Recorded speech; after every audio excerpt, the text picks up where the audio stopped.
For those of you that I haven't had the pleasure of meeting before or haven't come across me, there's no reason you should have done particularly. I'm an independent consultant with a background mostly in the volunteering space. I spent most of my career, or all of my career really, in working roles in the voluntary and community sector. But freelancing for the last couple of years, and I've been really fortunate to be around some reasonably big moments in volunteering. A lot of my experience and a lot of what I do is kind of coloured by those.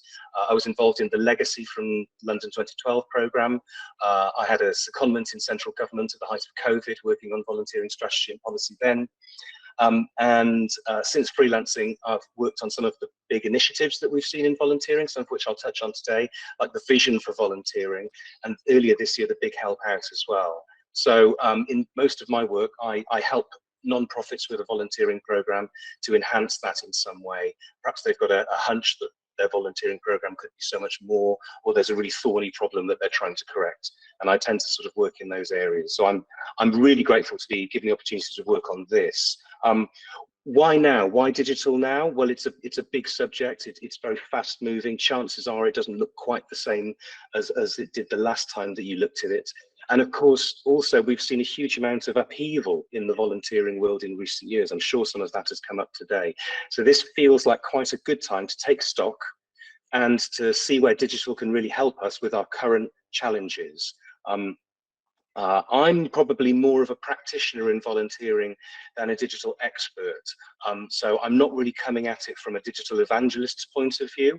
I like digital, I love digital, I use it all the time, but I think I'm more interested in how digital can serve us as volunteer managers than what the next exciting element of technology might be, and then seeing where we can apply that to volunteering. I think how we approach this is kind of crucial. The work's at a very early stage. We'd love your input. Today we're just going to do a bit of context around digital for us. We're going to recap on our relationship in volunteering with digital over the last few years, introduce some of the potential areas the toolkit might cover, and at the end we're going to run some quick polls, just a handful of questions to sort of take your temperature on it and see what you might want from this as well. And if you want to be involved in the process as it evolves, there are plenty of opportunities to do so. So with that, if I could have the next slide, please. I'm being given some helping hand on the driving for technical reasons. So I'm going to start with some context. In this section, I'm going to say a few things about change and how we deal with change in volunteering. I'm going to draw on some of the national data in volunteering from the Community Life Survey to illustrate some of that. I'm not going to dwell on it too much, but I think it's quite helpful in framing this for us. What assumptions can we make about what's going on in volunteering right now? What kind of context do we think we're operating in? What's the potential for digital to help us with some of the challenges that we've got? Okay, if I could have the next slide, please. So let's start with the nature of change itself. Change is the only constant that we face, right? Everything is always changing. This is attributed to Heraclitus, this chap here, everybody's favorite ancient Greek philosopher. We all read Heraclitus on the daily, I'm sure, but it's derived from this statement that he made, no one ever steps in the same river twice, which I think is a much more poetic way of saying that change is the only constant. So basic point here. You prefer a bit of Plato? Well, yeah, Plato's the big hitter in this case, isn't he, really? Look up how to spell Heraclitus. But the point is, I suppose, here that you've probably looked at digital many times in the past, but the river will have changed since then. It won't be the same now. Go to the next slide, please. To illustrate this, we know that volunteering is in this particularly heavy moment of change right now. And apologies to Jessica, because this is what she might have spent some time reading already, but I'll do this as briefly as possible. So, headlines, what's going on? We know COVID was hugely disruptive for us. We can see that through the grey box on the right-hand side here. It seemed like it accelerated some trends that we felt like we were seeing in volunteering before COVID, but have accelerated since, around who volunteers and how they volunteer. And if we look at the Community Life Survey data over this big 10-year span, we can sort of see how dramatic that change is compared to kind of what it came before. So what you have here with these four lines are the four main types of volunteering, or modes of volunteering, if you like, that the CLS measures. So we have the regular volunteering, at least once a month. That's the lower lines, the blue and the grey. And we have the irregular, or the occasional, or the at least once a year volunteering, which are the upper lines, the orange and the yellow. And of course, what we see very quickly here is that it's no surprise, people who volunteer just occasionally, that there are more of those than the ones that volunteer regularly. The irregular volunteering is higher than the regular volunteering. No great surprise there. The latest data that we have from the CLS is from 2020-21. That's the far right-hand side of this graph, the second half of that grey COVID era box, if you like. So we're a little behind on the data. It's a little bit out of date, but it does, across this whole of the COVID box, which covers 2 reporting years, it shows us how disruptive was. So we see quite big changes here in terms of formal and informal volunteering, lots of lines going up and down. Formal volunteering, orange and blue, dropping quite a lot as we move into COVID. We understand this really well. We don't need to repeat it here. Lots of volunteers shielding, lots of social distancing, disrupting face-to-face programs. It's probably what we'd expect to see. We also, at the start of this era, see rises in informal volunteering, the grey line and the yellow line. And again, this meets probably what we all understand fairly well. Informal went on a bit of a run in the early days of COVID, lots of mutual aid, etc., etc. So we saw a bit of a jump there. And in the last year of data, everything is starting to slide again. And I suppose the line that we probably care about most is the blue one, because that's probably what we call the civic core. It's the regular formal volunteers. It's the holy grail. It's the ones we all want more of. And when you see stuff on the internet about how low these rates are, can feel quite dramatic. Lowest rates of volunteering ever recorded was one I saw in some of our trade press. And I guess it's true in a sense. It's certainly true in terms of the CLS data. But you've got to remember that the CLS has only been around for 10 years, and it launched in the wake of London 2012, where rates of volunteering were generally a bit higher anyway. So there's a lot of sort of mitigating context on this stuff, which means that I don't think it's quite as bad as it sounds. And if you want to read more of that, I have a blog on it. Maybe I'll put the link in later on. But for today, what we can see is that we've been through a huge amount of period of change, and so now feels like a really good time to look again at digital and see how it can help us kind of through that and out of some of this. And I have a theory that explains some of this data, that volunteering and what people do in volunteering isn't immune from what's going on in wider society. So if I can have the next slide, please, I'll say a little bit more about that. Volunteering is a choice that people make, where they put their time and their energy and their talents. And when life and society is particularly volatile, I think it puts a lot of pressure on their ability to make that choice. And if you look at how the CLS is taken, you actually learn some kind of quite interesting things. So the Community Life Survey is not a snapshot survey. It's open for a whole year. People can respond within the whole year.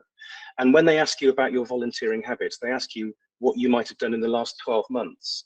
So actually the window of potential responses covers a huge amount of time. And what we see when we look at that, it covers more or less the whole of the COVID era. It covers more like a 2-year span than a 1-year span. And actually, what a weird time we've lived through. For me, particularly volatile, particularly unstable, economically, politically, socially as well. If you look down this list of all of the crazy stuff that was happening during this time for volunteering, I mean, there are a couple of good things in there. Emma Raducanu wins the US Open, Sam Ryder comes second at Eurovision, but most of it is pretty bad. Britain had a lot going on, I think is the headline. It's particularly chaotic. And of course, the wider context in which we live our lives plays a role in our ability to volunteer. And I think this was particularly challenging. So for me, it's not too much of a surprise that the rates are as they are at the moment. And I think the jury is out. And I would hope to see some growth next year. I think there are some pockets of growth in volunteering that we can evidence and we can point to.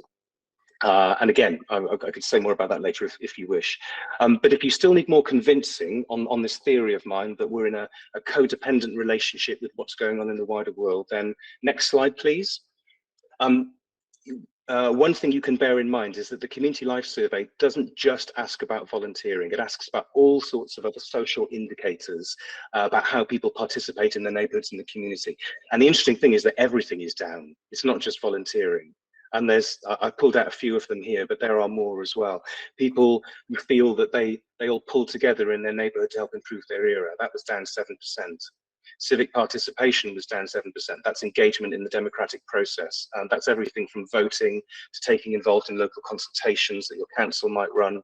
Charitable giving is down, social action is down, everything's down. It's a weird time. So If you're worried about losing volunteers at the moment, cut yourself some slack. I think it's particularly odd.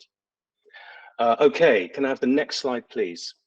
So that's some brief context before we get into the digital stuff. So I've probably got a range of age ranges on this call, I think. I'm Generation X. I'm the last generation that remembers pre-digital, I think. I think that's one of the ways we define ourselves. So I'm not a digital native, but I have embraced it. I remember my first office job, no computers whatsoever. So the rise of digital has kind of coincided with my working life, I think. So I thought in this next section, it's a great excuse to sort of see how far we've come and drag out some really old pictures of the internet that I think are quite funny, and hopefully something else will too. So if I can have the next slide, please. So I'm going to start with some highlights of where we've been and the obvious stuff, the old internet. So if you log on to Team Kinetic's website now, this is the first thing that you'll, no, I'm joking, Chris, it's okay, it's okay. I know that you're a lot more advanced than that. This brought back real memories for me. Apologies to any millennials or Gen Zs in the room. A kinder, gentler age, maybe, the old internet. Working in the voluntary sector, if you have done for some time, this is how it feels for me anyway. Every time that there's been a big digital innovation, a big leap in tech, we're sort of encouraged to adopt it or kind of crowbar it into our practice. So, you know, let's put our whole recruitment pathways online. Let's have digital badges to reward our volunteers. Let's have an app to sort of run all of this stuff through. And I think we have this relationship with technology and digital where it feels like we're always a little bit behind the digital innovations. We're trying to catch up. And sometimes it can feel like we're encouraged to adopt digital simply because it's there. And I can understand that kind of excitement, but at the same time, it feels slightly artificial to me. Just because technology can do something, does it really mean that we need it to? And I think that's kind of a key question to bear in mind as we put this toolkit together. Is it possible maybe to reset that relationship with digital that we have on our own terms so that it serves us? Maybe just my perception. I'd love to kind of hear your thoughts on that, but that's my slightly uneasy relationship with digital.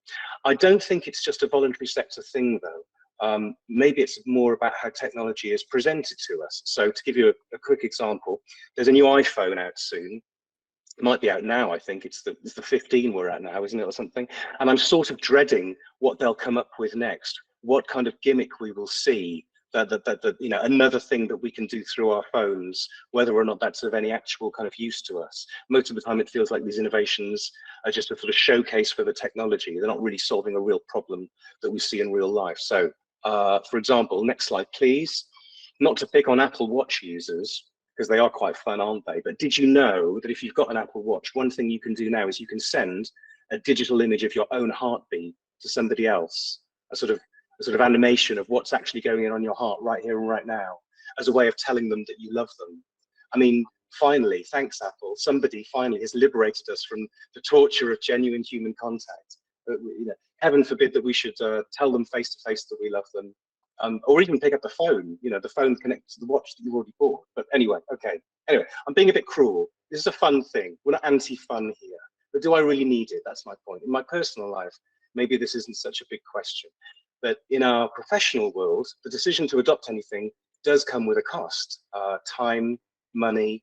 We've got multiple audiences that we're talking to and working with as volunteering professionals. Is this going to work for all of them? There's a cost to making that wrong choice, which we need to consider quite carefully. Next slide, please. So these leaps that we take, they need to be purposeful. And as an example that's maybe kind of closer to home than the Apple Watch, I wonder who remembers when micro-volunteering was a big thing initially. About 10 years ago, there was a huge wave of interest in micro-volunteering, defined as sort of low commitment activities, easy, flexible, and they were positioned as mostly being available online because that was the opportunity then. We could scale this stuff, we could reach a lot more people through volunteering, through these new kinds of volunteering opportunities. And I think it was sort of mirroring wider trends that we saw in society at the time. It was a bit like the gig economy, wasn't it? Sort of pick up and put down opportunities to be active. Maybe it was positioned as a bit of a lifestyle choice. Were we ready for it as a volunteering sector? Maybe, maybe not. I'm not sure it really took off at the time. But post-COVID, who knows? 2023, 24, very different world. And the tech has moved on too. It's easier to integrate micro-volunteering into more mainstream platforms these days. Back in the day, it felt very separate from the mainstream agenda. So I think sometimes technology has to kind of catch up with the idea, or has to wait until society is sort of ready for it. But at other times, it's kind of the other way around. It strikes me that podcasting is a little bit like this. The podcasts have been around for, what, 20 years or so, but it only really feels like they've taken off in the last few. And the reason is technological. Earlier iterations of our phones had smaller memory, it was 3G or less, so streaming wasn't as strong. It just wasn't as complete an experience as it is now. The second wave is the real revolution, and that's only something that we're seeing now. So nothing more powerful than an idea whose time has come, possibly. Can I have the next slide, please? But back to our quick jaunt through digital history, sometimes we don't have a huge amount of choice about what we adopt. Sometimes something is so big, so ubiquitous that we kind of have to do it. And email, of course, was like that. Late 90s, when I first got my first email account, didn't know what to name it. Crazy, transformational, can't avoid this stuff. And I still hear volunteer managers today, I'm sure this would apply to some of you too, saying, oh, I can't use email for my older volunteers. They just won't get on board. I have to do things by paper. They haven't adopted it, and they won't be forced to. And at the other end of the spectrum, I manage programs now where I have younger volunteers in our program. It was on Hotmail, and I think it was Williams Gethyn, because I think that's what the person in the IT room next to me said that they were doing for their name, surname, first name. Very, very imaginative. Sorry, that was a digression into the chat for anybody who wasn't following that. But yes, older volunteers, still reluctant to get on email in some pockets of the place, I know. At the other end of the spectrum, I work with younger volunteers now who just don't bother with email because it's just not how they communicate. So I'm not really getting much response from them. So I'm stuck in the middle of this generational problem. But anyway, communication is, of course, one of the key areas of society that digital has revolutionized, and we seem to have a bewildering array of choices for that in volunteering. And so finding that kind of one channel that works for everyone in your program, I mean, has anyone really cracked that yet? I certainly haven't. Maybe that's a question for our toolkit. Is the perfect all-encompassing communications platform in volunteering even possible? Or is managing multiple channels just an inescapable reality for many volunteer managers? Don't know, jury's out. But it does feel like this is the direction of travel that we have in volunteering. We are right now, particularly post-COVID, being encouraged to really try hard to make volunteering work for the volunteers, reducing barriers for them. All of this is functions of taking a more person-centered approach in volunteering, making it more convenient, more flexible. This is the tone of the vision for volunteering. This is what we're being encouraged to think about. Can digital help us? Again, all questions for the toolkit itself. Next question, please. We're nearly done with the nostalgia trip. I really worked hard to find the most obnoxious pictures I could. When did Google drop their exclamation mark, by the way? Answers in the chat if you know that. I sort of I'd completely forgotten about that.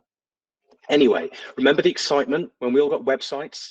And oh, maybe we should have a volunteering page, and what should be on the page? And so we've come a long way since then. And now, of course, they're fundamental for advertising our opportunities or providing pathways into our organization.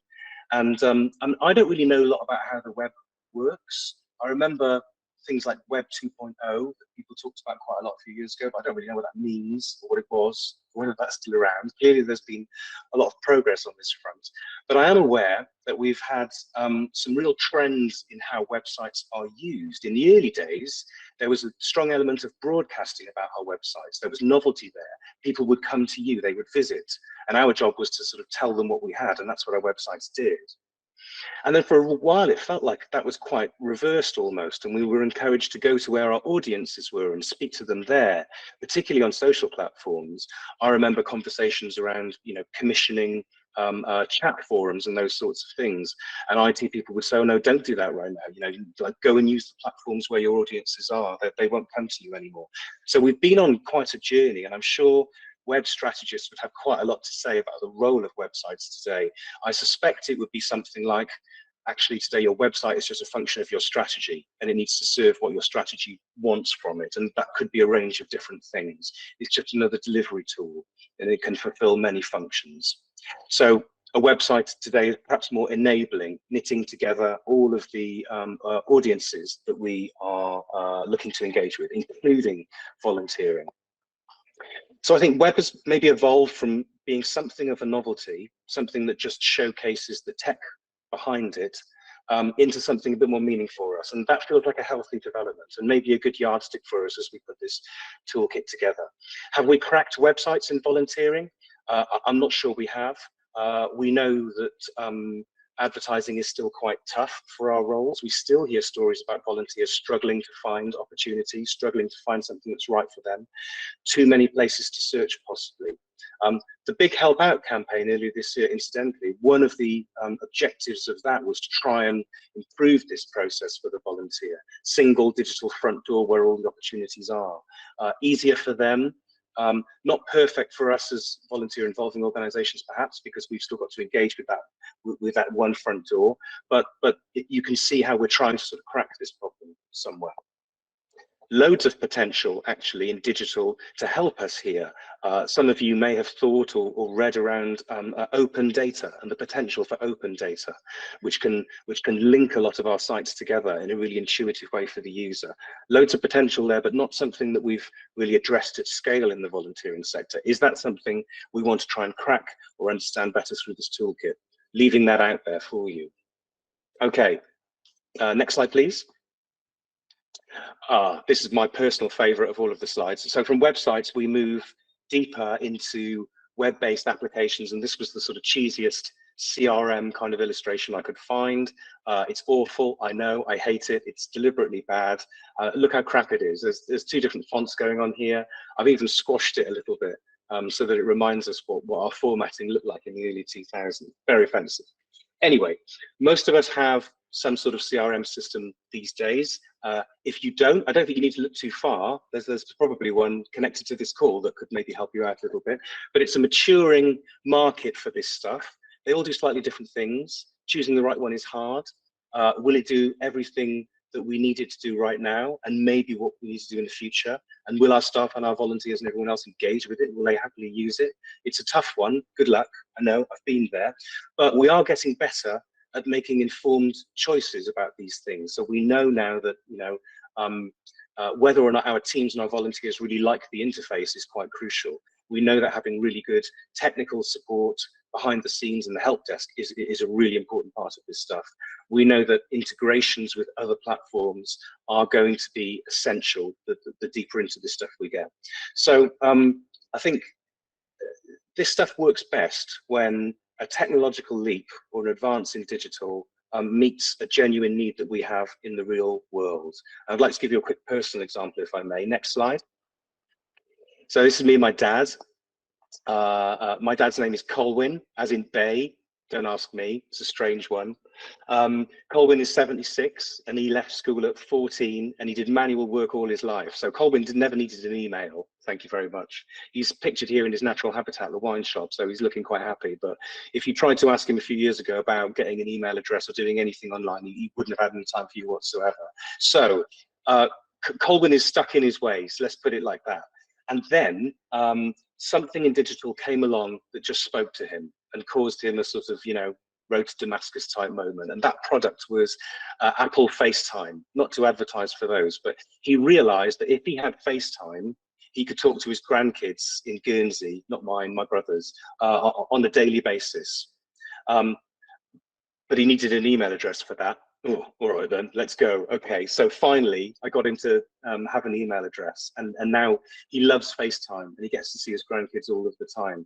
And today, well, you know, he's not coding or anything, but he's doing okay, and the digital world has opened up for him a little bit more. He's on WhatsApp, which is great for me and my brother because we can check on him then when we need to. And he's also on Facebook, which is less good because he tends to get very angry about things. And he lives in Cardiff, so he's very exercised about the 20-mile-an-hour speed limits at the moment. But anyway, the point is, he reached a tipping point with technology where it just made sense to him in his world on his terms. And I think that's a really nice way to think about how we make technology serve us. So that's the question for the toolkit. What are our tipping points? What are the things we really, really, really want to do in volunteering? And does digital offer us some help with that? That's an area I'd love to explore with this piece of work. Next slide, please.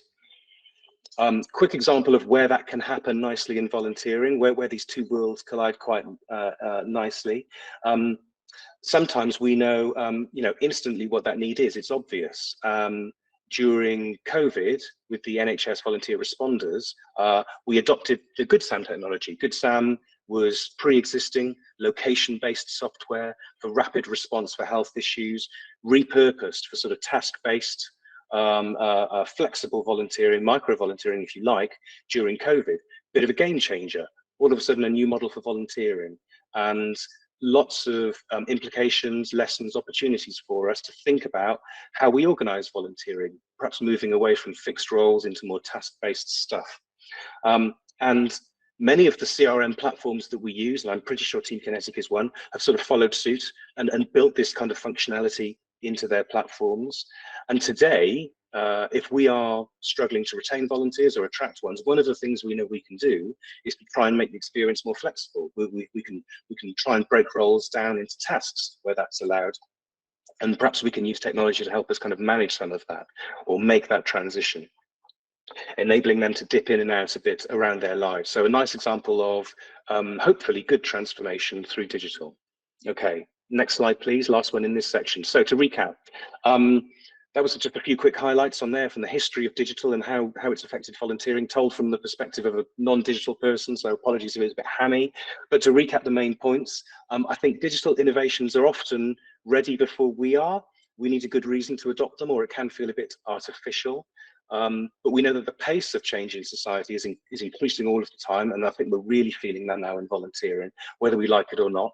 So it's a good time to pay attention. And then hopefully the role of digital shifts from one where it's all about the shiny new thing to one that supports our transformation, solves a problem that we're seeing in real life in our programs. That's kind of where I came to in thinking about this stuff, but I'd love to hear kind of what you think. So to move into the final bit of today, next slide, please. What happens next and how you can get involved. And next slide again, please. Sorry, I didn't organize that very well. We're going to start to develop this toolkit now. And the challenge, as we're saying, is to try and marry the opportunities that digital gives us and the capability that we get from that with the current and the coming needs in volunteering. Owned by AVM, as we said, sponsored by TK, perfect partners for this piece of work in many ways. AVM, the home of volunteer managers. TK's mission has always been to bring good digital to the volunteering sector. How could you get involved in this? Next slide, please. Essentially, we think it's all about questions. Tell us what your digital questions might be, and your wider questions as well, because after all, a question well stated is a problem half answered, or something like that. I love that expression, but I can never remember it exactly. So I think it's all about asking the right questions. So we want to know what your questions are. What are you facing in your volunteering programs right now? And this doesn't even need specifically to relate to digital, because we'll look and think, okay, is there a digital solution for some of this stuff? This slide just covers some of the questions that have sort of come up as I've been speaking, and I think, having dipped in and out a bit this morning, some of it came up this morning as well. I was gutted I missed Rob's presentation. I'd love to hear what he has to say about UBS and AI and 4-day weeks and all of that sort of stuff. It can all relate. What might your questions be? That's what we're asking. Next slide, please. We're not asking you to do all of the heavy lifting on this stuff. We have some ideas, clearly. Here they are. So not all of the work is on your shoulder, not starting from scratch. But here are some of the things that the toolkit might start to address. Help us frame the questions. Some of these relate to practical functions of you volunteer managers, aspects of recruitment and the volunteer journey and the pathway. Some of them relate to the contribution that volunteering plays in our organisation and in our mission, impact capture, those sorts of things. And some of them are about maybe the future as it's coming and kind of how to be ready for that, and maybe just some things that we should try and demystify, such as open data. Help us get the right questions. That's the ask. So next slide. We're going to be doing some quick polls here. I might need some help from colleagues at Team Kinetic to kind of get this going, but 4 questions essentially, all multiple choice, and we're going to use this to start to inform kind of where this goes. And I haven't had a chance to look at the chat as we go, so while we do some of this, I'll try and pick up some questions there, but thank you. I can see there's been loads coming in. So if we could try and launch, I think you're looking for the the little triangle and like the PlayStation kind of icons in the bottom right of my screen. That should launch your polls. Does that work? I think if you go in there, okay, so poll 1 of 4 is live.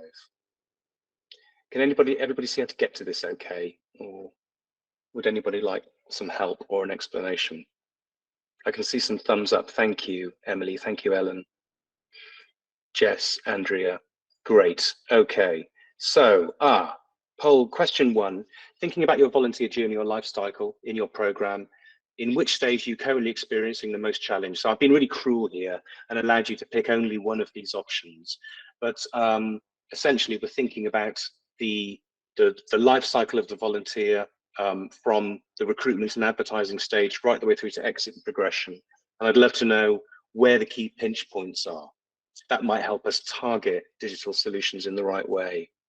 I'm not too surprised at the moment that marketing and recruitment is coming out quite strong.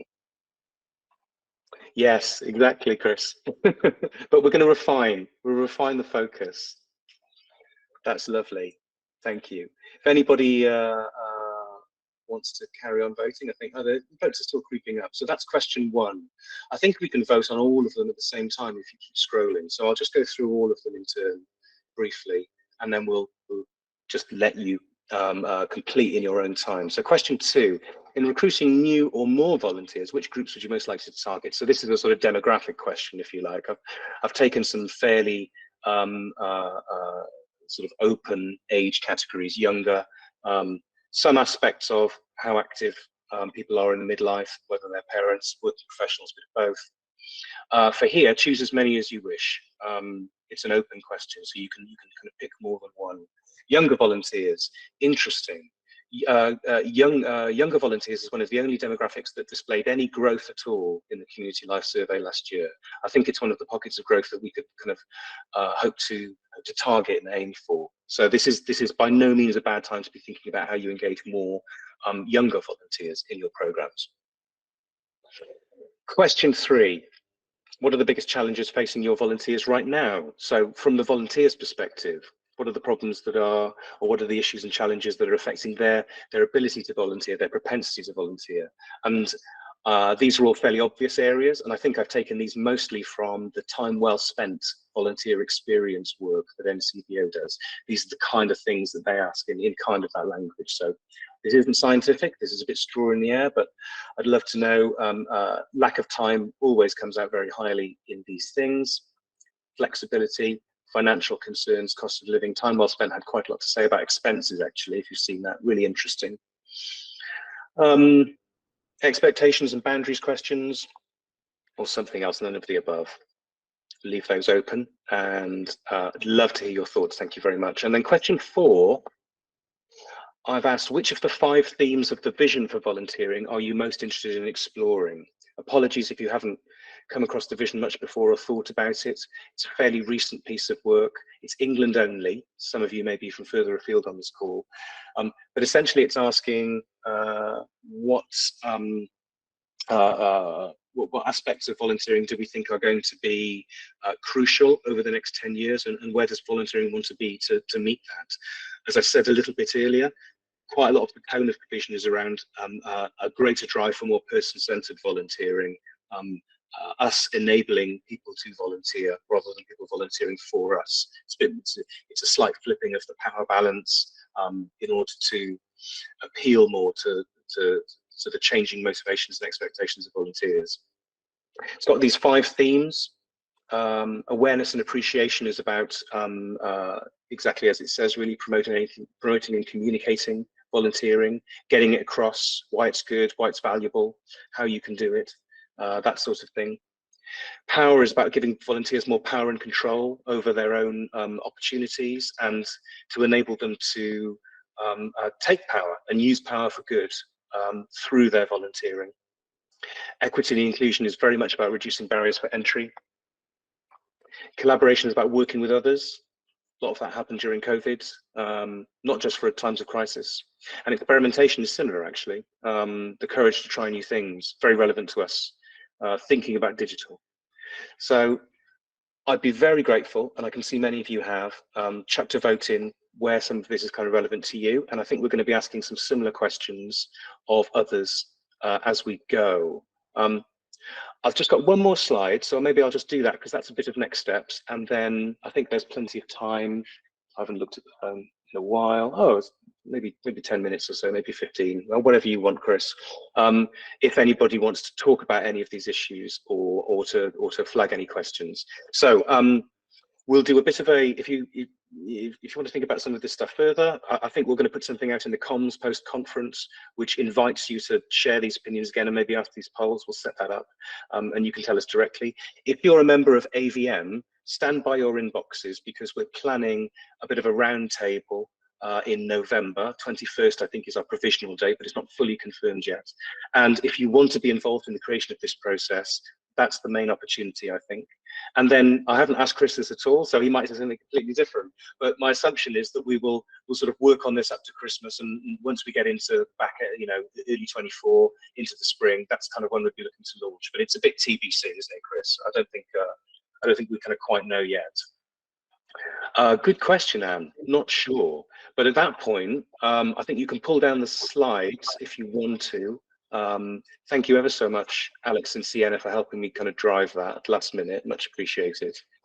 And I don't know if anybody that's been following the chat, Chris or colleagues, can kind of direct me to anything that they want answering, or shall I just? There was a nice question from Jessica, who was talking about an organisation she's worked with of late, who have become entrenched in their position to not go digital. That it's almost like a badge of honour they're wearing to beat the, you know, I guess it's going back to the you know, being from older myself, the Luddite mentality of, you know, no technology here. What do we do about that, Gethyn, in our digital toolkit? What's the well, polarization? Yeah. Was really interesting. I don't know if anybody was on the Tempo call before this, but there was a comment there around volunteers that didn't like rewards, and I think this is quite similar. And I think, well, my impression is that we're all sort of, all of our views of volunteering are formed by our sort of earliest experiences of it. We all have quite kind of fixed ideas about what volunteering is and isn't. I used to run a corporate volunteering program. People would tell me, well, that's not real volunteering because they're sort of forced to do it and that sort of thing. When I worked on the Big Help Out earlier this year, and I won't name names, but a chief exec of a major volunteering charity said to me there was no way that they were getting involved in the Big Help Out because volunteering was essential to the public services in their area, and to sort of dress it up as a bit of fun for the king was an insult to all of them. So I think it's understandable that we all bring quite strong views into this sort of thing, and not going digital might be kind of one of them, or it might be a sort of wider issue. I think that's fine if you know who you're attracting, and they don't like digital either, and you're prepared to work paper. But I think unfortunately it's the cohort of volunteers that won't be around forever. It's perhaps the older ones, the civic corps that particularly suffered during COVID. The vision for volunteering doesn't say you must do this and this is the only way that volunteering needs to work. It says, look, this is the way that we think the winds are blowing, and if you want to kind of keep up with that, then some adaptation might be required. And so I think hopefully it's a gentle message to that organisation, but it's one that's very much on them, because I don't think that they can sustain that forever. Yeah, I just to pick up on that, Gethyn, I completely agree. It's the staff in the organisation, you know, that are pushing back on this. And I think, you know, one of the interesting things is I'm trying out lots of different things. We're using Canva, we're using infographics, you know, all very, very easy, you know, free, if not low cost kind of entry tools to get people sort of thinking creatively. And there's just no appetite for it. And I think that slide that you put up at the start about all of these cultural events that have sort of happened over the past couple of years, sort of unsettling people. My worry is that with the pace and speed of change kind of happening, is that people get more concerned about it. And we know human behavior, when everything else around you is unsettling, you tend to stick with what you know. Yeah, that's very astute, I think, Jessica. And maybe they need the equivalent of my dad's FaceTime moment. They need to find something that really makes sense to them on their terms in kind of order to adopt it. But I sympathise.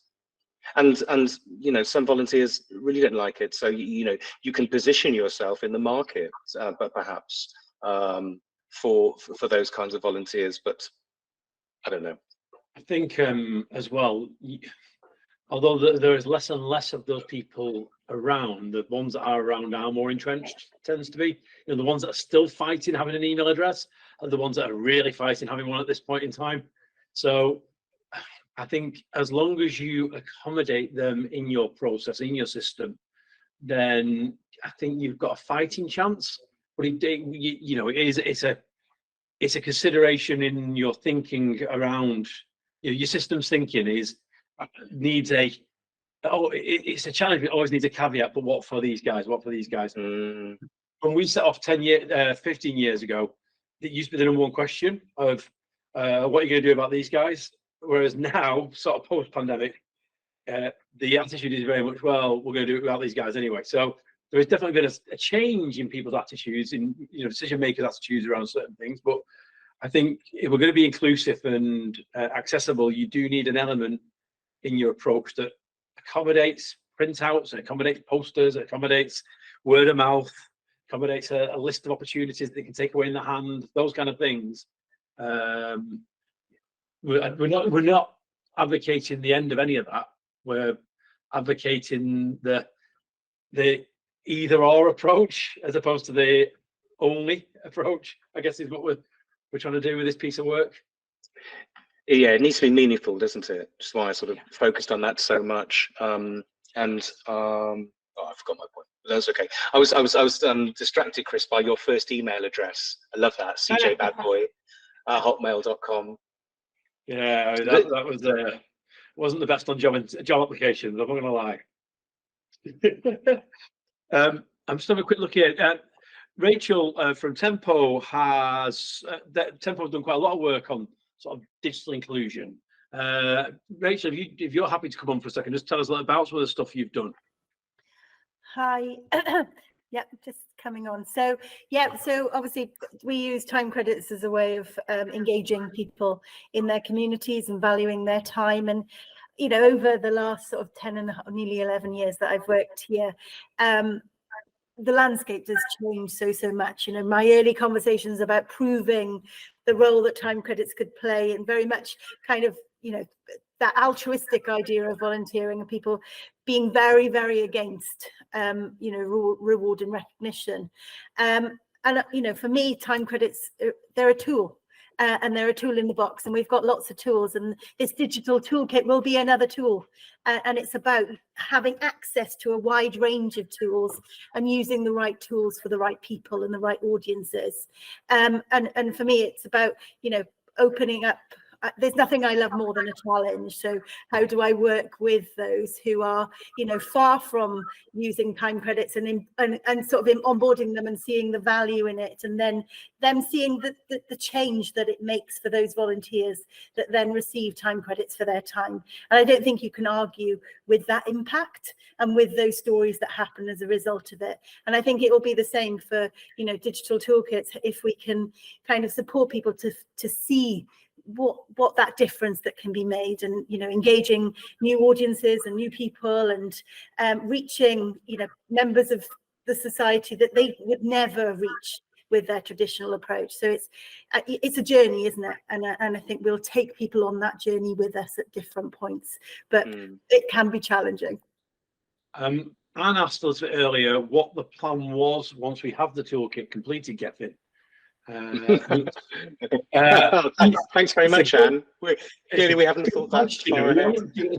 Maybe we very much started. We wanted to create the toolkit. We haven't spent as much time thinking about what we're going to do at the end of that whole process. But so I guess I can speak a little bit to that. That AVM will certainly make it available to their members in their members area. Team Kinetic customers will certainly have access to it via our sponsorship of that toolkit.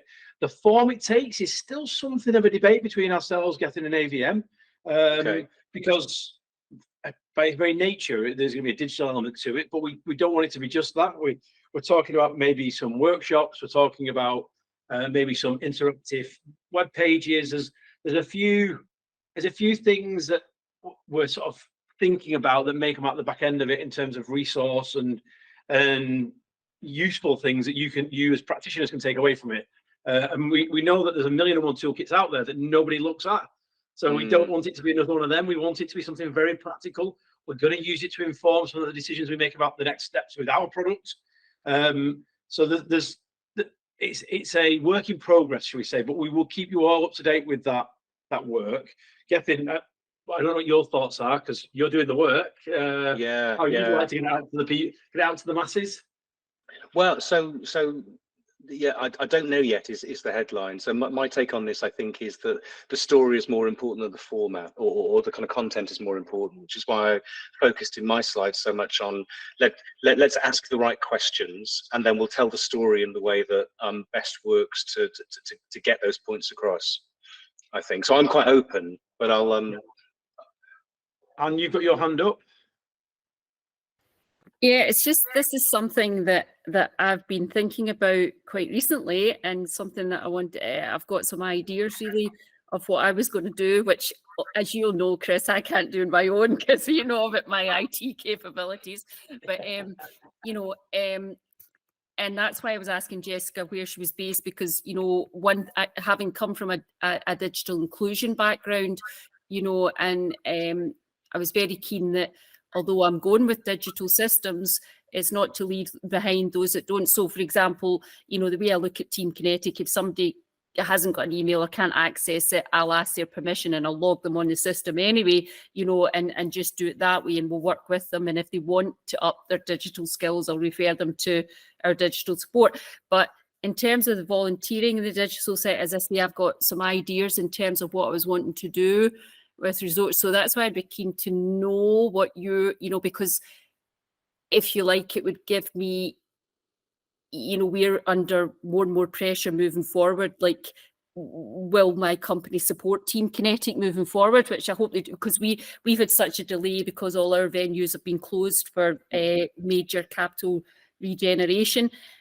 But I still, although I'm not using the system to its capability, for the future, I see its total value, but I did want to add digital resources there. So, but it would get, if you like, you know, if you're going to have that resource within Team Kinetic, it also gives us further backup. But then, you know, I don't know, it's just making me thinking, you know, because as I say, I was looking to source a company to do this for me, and I said, you know. Gethyn is the man. So yep. he may well be the right guy for that conversation. From our standpoint, we want your voice in this document. We obviously, as I am a tech evangelist, I run a tech company, so I'm always going to be on that side. And I don't want Gethyn to, we chose Gethyn to work with on this project because he's not coming from that position. He's coming from a practitioner background, and we want that voice in this document, and we want your voice in this document as well. So like I say, there's the piece of work we're going to do with the AVM. We will probably put a call out to other people. We're looking for critical friends, basically, that can help us develop the content, find the areas that are most impactful. Like I say, there is a danger as well with these things. We've already, I mean, just for the conversations me and Gethyn have had with Terry, there's already 25 things that are on the list that probably won't make the cut. So we want to make sure that the things that make the toolkit the most impactful, and then we can start thinking about toolkit number 2 for some of the other things that may be really important but not quite as impactful for as wide an audience as possible. So we want your involvement. If you are interested in being involved, again, you can contact me directly at my email address, and we can start to create a group for that. I'll pop that in the chat now for you. Or you can reach out to Gethyn on LinkedIn. Similar. I'm happy to if you have ideas, by all means, send them through. That'd be great. Voices together and try and find the right method to do that. Like I say, we're definitely doing a session with AVM, so if you are a member, keep an eye out for that, because we'd love to have you involved. We also, it's not all about just Team Kinetic, it's about other things in digital, all those other platforms. Jessica mentioned Canva. There's hundreds of amazing products out there. To the extent there's too much noise, and part of the toolkit will be how to pick the right products, what you should be looking for, how to scope. That these are some of the things that are, you know, what your policy should be focusing on, around your approach to IT and the tools you should be using. There's a whole range of things that, even before you start looking at the specific products, around how you make some of those decisions, that we we know is important. You know, managing the change when you introduce it. There's a lot of stuff beyond just volunteer management per se that we want to explore. So if you are interested, please reach out to me, reach out to Gethyn. When you see the message come via AVM, maybe we might look at another open session Gethyn. It might be an option for the people that aren't AVM members.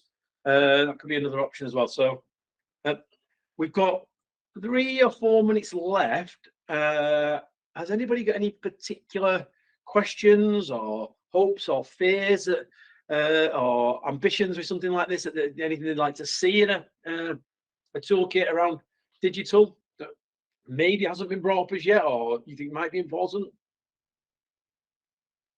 Last chance for a verbal contribution, I think. Big questions. Nicely summarised, Chris. Thank you. Lots of fantastic case studies. Yeah, we were discussing that at lunchtime, actually. We've got one of the things we want to do with Kinetic is we want to have case studies how people use the product normally, but also a couple of case studies where people have used the product in weird and wonderful ways that we didn't expect, because that's where it gets really interesting. So, when can we get a toolkit? Cam's on it. Getting no pressure, but when are we going to have the toolkit ready? Oh, for my friends in the Seashell Trust, yeah, springtime, I think. Okay, yeah, it's very much part of this piece of work we're doing around our 15th anniversary, so it will certainly be in the next 12 months. Oh, certainly, yes. Hopefully a bit earlier. If we can do it towards the back end of winter. I think a lot will depend on the conversation with AVM members in November. Clearly, we're still thinking about scope and structure and some of those big fundamentals. But hopefully not too long. Hope that not so long that digital has moved on while we're writing it. Exactly that. And what we'll be doing is bringing Gethyn back next year. I haven't actually discussed this with Gethyn yet, but we're bringing Gethyn back next year for our 10th conference. I believe you might have been at our first conference, Gethyn, when it was at Manchester Metropolitan University. Oh, wow. You might be right. Yeah. 10 years. God, 10 years, there you go. So that'll be a nice way to bookend it. We're going to invite Will back as well. So, you know, there will be a series of events once the toolkit is completed, where, well, Gethyn will be going out evangelizing about the wonders of digital. I know it's going to save volunteer. I will. I'm a convert. Thank you so much for your time, everyone. It's been really, really good. I just want to thank you, Gethyn, for your time this afternoon. It's really appreciated. It's always lovely to hear you lead a session. So thank you for that. If anybody does have any questions that you'd like to address with Gethyn directly, you can always get in touch with him via us. More than happy to share them and pass them on. If anybody wants to speak to Gethyn about him coming and do some work with their organisation, I'm sure he'll be happy to hear from you.